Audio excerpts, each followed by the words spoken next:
Morning, we're going to talk you through how to make buckwheat pancakes. So here are the ingredients that you need. So what you're gonna do, lovelies, is you're gonna take a normal kind of dessert spoon and you add 2 dessert spoons full of buckwheat flakes. They're a bit like oat flakes, but they're totally gluten-free. You take 2 spoons full of buckwheat flour, the lovely one, from Dove's Farm, and then 2 tablespoons of natural yogurt and 2 eggs. And then you mix all of that together. No, wait, I'm going to talk about the buttermilk. Don't be previous. Don't be previous. So you mix all of that together, and then what you end up with is probably something that's way gloopier than this, but you want to arrive at this kind of consistency that is thick, but it drops off the spoon.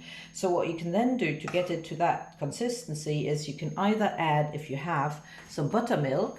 We get that from a little international shop, or you can just use ordinary milk. Buttermilk makes a slightly nicer flavor, but you know, one is as good as the other. I add a little pinch of salt to it as well, and then that's it done. Just a small pinch. Just a small pinch. You don't want them, I mean, unless you want to go if you want to go savory, you can add a little bit more, but we want to have them for breakfast, so we're not going to make it too salty.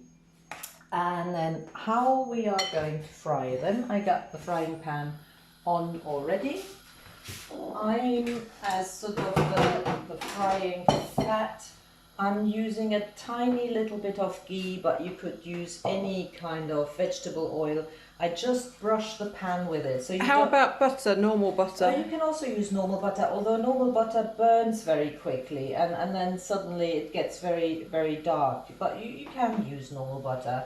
But you know, ghee or other fats don't. So vegetable fat like sunflower oil. Sunflower oil, yeah, but not much at all, because you don't want to fry them. You just don't want them to sort of stick to the pan. And then when the pan is hot enough, the first batch is always a bit hit and miss, so this will be the demonstration effect. But what you do is sort of, you know, we now have a big spoon in action here for the tablespoon, that's called. It's a serving spoon. This is not a tablespoon. It's sort of like a serving spoon, and then you just. But that is a tablespoon. You just. Oh, dearie me, we have some backseat cooking here going on. Clearly, as you can see, but you know your sister or auntie, so it's nothing new there. So that's sort of the second one is about the size that you want to have.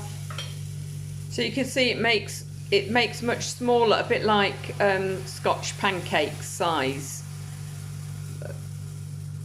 and you cook them on a sort of, initially you want the pan quite warm, but then you turn the heat down so they don't burn too quickly, because they cook actually reasonably quickly. What you see, if the camera gets a bit closer, you can see some bubbles forming at the top there. So here and here, that's a sign that underneath they're starting to be cooked. We're waiting a little bit. You can see that if you get closer, that this one is nearly all the way bubbled through. So we can probably, as I say, first one is always a bit of a hit and miss affair, but you can turn them around and you see. Ooh, look at that. Kind of, yeah, reasonably the kind of color that you want to achieve. So just a little bit on the other side. You can see it that the on the gas stove I got it on sort of, you know, half power on a big flame. So I guess, you know, whatever stove or hob you're using, don't go too high, because otherwise you're gonna have them very quickly very colored.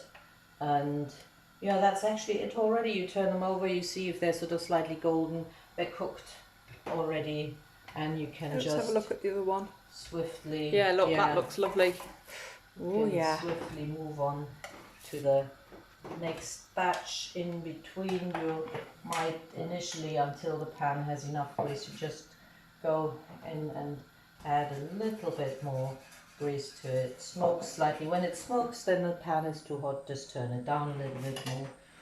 And a bit slower. We go to the next batch. So obviously it's fairly slow business to fry them because you can't do one great big one. So if you try to do a big one, it basically won't work. It'll break up because they're much thicker than normal pancakes. Right, so we'll come back at the end for a second video once they're finished, or a photograph. So it's as easy as that. Even you can do it, Gary. And you can see already the bubbles are forming. It actually starts to be, once you get on a roll, it's really quite quick to do them. What you can also do, if you don't water them down with buttermilk as much as I've done, but you leave them as they would have been in the very beginning, when I just added the eggs and the yogurt, they would be much thicker. And then you can do smaller ones with a teaspoon, and they would be blinis. They are perfect as little party treats when you want to put some, I don't know, you know. Small, you could put salmon or avocado cream if you're vegetarian, or any other sort of things that you might want to put on them as little appetizers. Works a treat. Okay, so that's it. Looks quite simple, doesn't it?